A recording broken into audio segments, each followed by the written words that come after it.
حضرت ابو سعید عبداللہ رحمتullah تعالیٰ علیہ فرماتے ہیں میں بغداد میں حضور غوث پاک کا کلاس فیلو تھا، غوث پاک کے ساتھ پڑھتا تھا میں تھا ایک بڑا ذہین سٹوڈنٹ تھا، اس کا نام ابن سکا تھا، ہمارا کلاس فیلو۔ کہتے ہیں بغداد میں ایک بزرگ آئے، شاہ محمد غوث ان کا نام تھا، اس زمانے میں بھی شاہ غوث نام کے بزرگ تھے، میں آپ کو کوئی 950,000 سال کے قریب کی بات بتا رہا ہوں۔ کہتے ہیں ہمارا ارادہ بنا چلو اللہ کے نیک بندے کی زیارت کر رہے ہیں۔ ہم چلے تو رستے میں ابن سکا کہنے لگا لوگ کہتے ہیں کہ وہ بابا آ بھی جاتا ہے غائب بھی ہو جاتا ہے، میں تو ولی تب مانوں گا جب میرے سوالوں کے جواب دے گا، میں پہلے جاؤں گا آزمائش کروں گا۔ یہ جو لوگ ولی کی آزمائش کرنے جاتے ہیں یہ پہلے خود تو دیکھ لیں کہ اس قابل بھی ہے کہ نہیں۔ بھئی میں تو اس قابل نہیں ہوں کہ میں آج تک اس قابل نہیں کہ میں کسی کو دیکھ کے بتا سکوں کہ یہ بندہ کامل ہے کہ نہیں،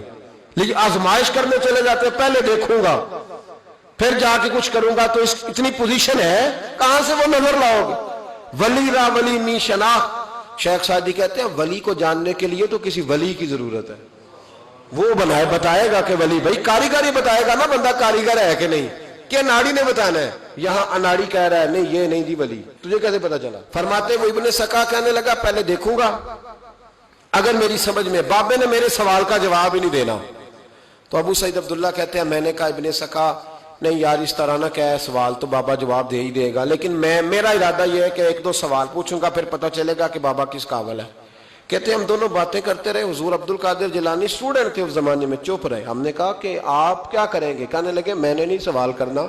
میں امتحان لینے نہیں جا رہا، میں تو اللہ کے بندے کا دیدار کرنے جا رہا ہوں، تو زیارت کرنے جا رہا ہوں رب کا بندہ سمجھ کے، حضور کا غلام سمجھ کے جا رہا ہوں، میں کوئی امتحان لینے جا رہا ہوں، نہ بھی بابا سوالوں کا جواب دے تو مجھے انشاءاللہ اللہ کا بندے کے دیدار کا ثواب مل جائے گا، میں جا رہا ہوں، میں نہیں تمہارے رٹے میں جاتا۔ کہتے ہیں ہم تینوں پہنچ گئے،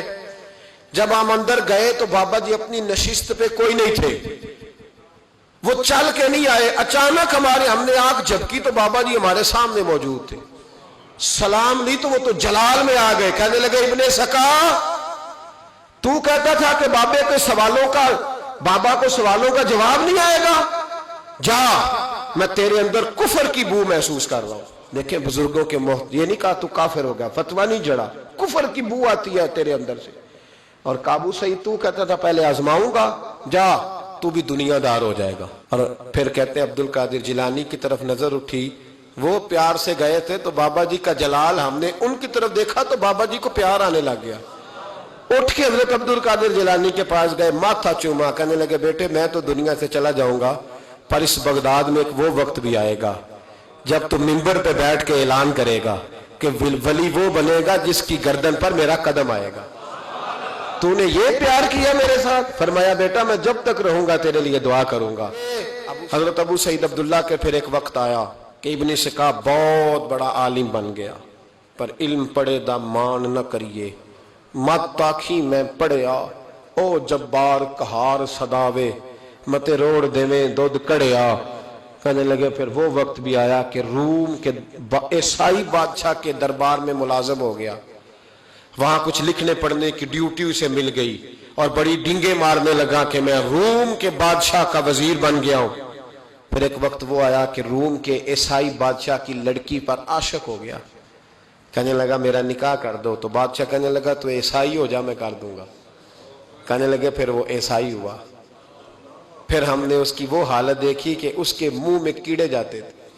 اس کے ناک سے نکلتے تھے، کیوں؟ بخاری مسلم کی متواتر درجے کی حدیث، رسول پاک علیہ السلام فرماتے ہیں کہ رب فرماتا ہے من عاد لی ولیا فقد آذنت بالحرب، اللہ فرماتے ہیں جس نے میرے ولی سے دشمنی کی میرا اس کے خلاف اعلان جنگ ہے۔ تو جس سے اللہ جنگ کرے، یہ بخاری مسلم ہے متواتر درجے، اللہ جنگ کرے وہ مقابلہ کر سکتا ہے۔ لوگوں نے بغض پالے ہوئے اولیاء اللہ کے، بغض پالے اور پھر کہتے ہیں بچ جائے، اور دیکھو دنیا دے کے یہ وہ کہتا ہے میرے پاس بڑا مال آ گیا، فرمایا کافر ہو کے مرا جب دنیا سے گیا، کافر ہو۔ اور ابو سعید عبداللہ کہتے ہیں مجھے بھی یمن کے بادشاہ نے وزیر بنا لیا، دولت میرے کانوں تک آ گئی، میرے بچے لاکھوں میں کھیلتے ہیں، پر میں منتیں کرتا ہوں کوئی فجر کے لیے بھی نہیں اٹھتا۔ کہنے لگا اس طرح کی میری پوزیشن بن گئی کہ دنیا ہی دنیا رہ گئی، لیکن درد رخصت ہو گیا۔ کہتے ہم اس کیفیت میں تھے تو اچانک بغداد میں اعلان ہوا کہ غوث پاک جیلانی کا منبر اتنا بڑا ہو گیا ہے کہ دور دور سے زمانہ آتا ہے. اور پھر میں نے اپنے کانوں سے سنا, انہوں نے اعلان کیا بھئی ولی وہ بنے گا جس کی گردن پر میرا قدم آئے گا. تو لوگ کہنے لگے یہ کیا ہے؟ میں نے کہا یہ ولیوں کی محبت کا نتیجہ, یہ نیک بندوں کی محبت کا نتیجہ ہے, رزلٹ.